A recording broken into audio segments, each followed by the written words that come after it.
Bismillahirrahmanirrahim. Assalamualaikum warahmatullahi wabarakatuh. Allahumma sholli ala sayyidina Muhammad. Kembali lagi di channel Zainuddin Zano.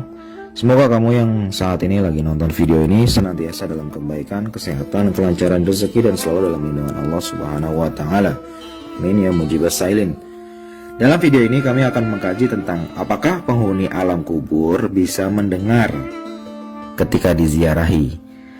Dan untuk kamu yang lagi nonton video ini, tuliskanlah hajat-hajatmu di bagian kolom komentar yang ada di bawah video ini, agar bersama-sama kita bisa doakan dan aminkan, mudah-mudahan hajatmu bisa terkabul atas izin Allah Subhanahu wa taala. Amin ya rabbal alamin.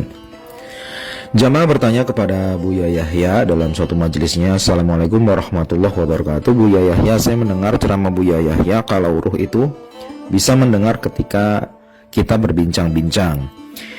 Apakah itu terjadi ketika tepat di atas kuburannya, atau ketika kita di rumah, ruh tersebut juga bisa mendengar kita berbincang-bincang? Soalnya kalau ternyata kalau di rumah ruh itu bisa mendengar, maka saya akan mengamalkan membaca surat Yasin untuk menghibur dan mendoakan kakek nenek saya yang sudah lama meninggal. Karena kalau seandainya harus ke kuburan lumayan jauh. Terima kasih Buya Yahya, mohon penjelasannya. Kemudian Buya Yahya menjawab, masalah orang meninggal mendengar orang hidup hampir disepakati. Memang ada perbedaan ulama. Sebagian ulama mengatakan bahwa ruh tidak mendengar, tapi Nabi pernah menyeru waktu selesai perang Badar, dipanggil, wahai Aba Jahal, wahai Aba Syaibah binti Utbah, dan seterusnya. Orang-orang yang dipanggil tersebut sudah meninggal. Rasulullah sampai Sayyidina Umar radhiyallahu anhu berkata kepada Rasulullah, wahai Rasulullah, mereka tidak mendengar, mereka sudah mati, masa masih mendengar? Kemudian Nabi menjawab kepada Sayyidina Umar, engkau tidak lebih mendengar dari mereka wahai Umar. Artinya apa dalam hadis ini? Bahwa mereka itu mendengar orang-orang yang sudah mati dari korban perang Badar tersebut. Kemudian juga kita disunahkan kalau ziarah kubur kita mengucapkan apa? Kita mengucapkan assalamualaikum kepada ahli kubur. Ini berarti mengisyaratkan bahwasanya ahli kubur tersebut mendengar. Mereka mendengar salam kita. Assalamualaikum ahla diyari minal mu'minin wal mu'minat wal muslimin wal muslimat, dan seterusnya. Masalah mendengar orang meninggal ini, mendengarnya orang yang sudah meninggal dunia ini sudah jelas, jadi nggak usah ditanyakan lagi, tidak usah ragu lagi. Orang meninggal dunia mendengar omongan. Bahkan dalam hadis juga waktu ada orang yang mengubur, dia akan mendengar terompah kaki atau sepatu sendal berjalannya orang-orang yang mengantar dia ketika ke liang lahat. Kemudian yang kedua, tempatnya alam barzah itu bukan di kuburan tersebut. Kuburan tersebut memang adalah tempat untuk menyimpan jasad manusia yang sudah meninggal dunia. Tapi alam barzah ini digambarkan sebagai suatu alam tersendiri. Jadi alam itu ada beberapa ya, ada alam rahim, alam dunia, alam barzah, dan ada alam akhirat nanti. Nah, alam rahim dengan alam dunia itu beda. Gedean mana? Gede alam dunia. Jadi alam rahim dengan alam dunia lebih besar alam dunia. Jadi kan nggak ada orang yang dari alam dunia akan masuk lagi ke alam rahim.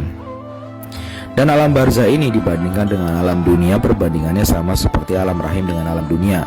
Jadi jauh lebih besar alam barzah. Seperti apa dan di mana tempatnya alam barzah itu? Ya kata Buya Yahya, Anda mati dulu baru tahu nanti gimana keadaannya. Kemudian setelah itu ada alam akhirat, surga dan neraka yang jauh lebih luas. Jadi alam barzah itu berbeda dengan alam dunia, dan undang-undangnya berbeda. Sampai Imam Malik mengatakan bahwa mereka yang ada di alam barzah punya roh mutlak yang tidak terikat dengan materi.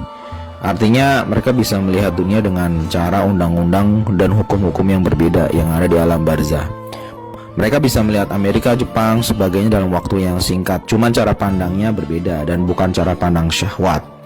Sampai suatu saat ada orang yang bertanya, wah kalau gitu malu dong kita sama orang tua kita. Ketika kita sedang hubungan suami istri nanti dilihat sama orang tua kita yang sudah meninggal. Memang pertanyaannya masuk akal, tapi kalau Anda berpikir dengan undang-undang dunia ya seperti itu. Tapi karena alam barzah ini undang-undangnya berbeda, hukum-hukumnya berbeda, maka apa yang dilihat juga berbeda. Yang dilihat adalah amal baik dan buruk. Misalnya ketika ada seorang ibu melihat anaknya sedang melayani suaminya, hubungan suami istri, apa yang dilihat oleh ibu itu adalah amal baiknya, bukan hubungan suami istrinya, karena tidak ada syahwat lagi di situ. Jadi intinya mereka yang sudah meninggal di alam barzah bisa mendengar dan melihat. Dan masalah Anda nggak pergi ke kuburan, doa Anda sampai, jadi nggak perlu harus ke kuburan. Adapun kalau masalah pergi ke kuburan, ini adalah hal yang berbeda, babnya berbeda. Ini adalah masalah ziarah kubur yang diajarkan Nabi. Jadi ini bukan masalah doa. Kalau doa di mana aja Anda bisa berdoa. Doakan aja orang tua Anda yang sudah meninggal dimanapun Anda berada. Dan masalah ziarah kubur ini banyak faidahnya. Dulu Rasulullah pernah melarang ziarah kubur, tapi sekarang Rasulullah menganjurkan untuk ziarah kubur karena itu akan mengingatkan akan akhirat. Jadi faedah ziarah kubur adalah untuk mengingatkan kepada akhirat, bahwasanya orang yang hidup pun akan mati. Semakin hari semakin dekat dengan lubang kubur. Agar kita sadar untuk semakin giat dalam beribadah, memanfaatkan waktu yang tersisa, memanfaatkan hembusan nafas yang masih ada, menjauhi kemaksiatan. Kemudian setelah itu doakan orang tua kita di tempat yang jauh, walaupun dekat, doa kita akan sampai kepada orang tua kita. Seperti itu.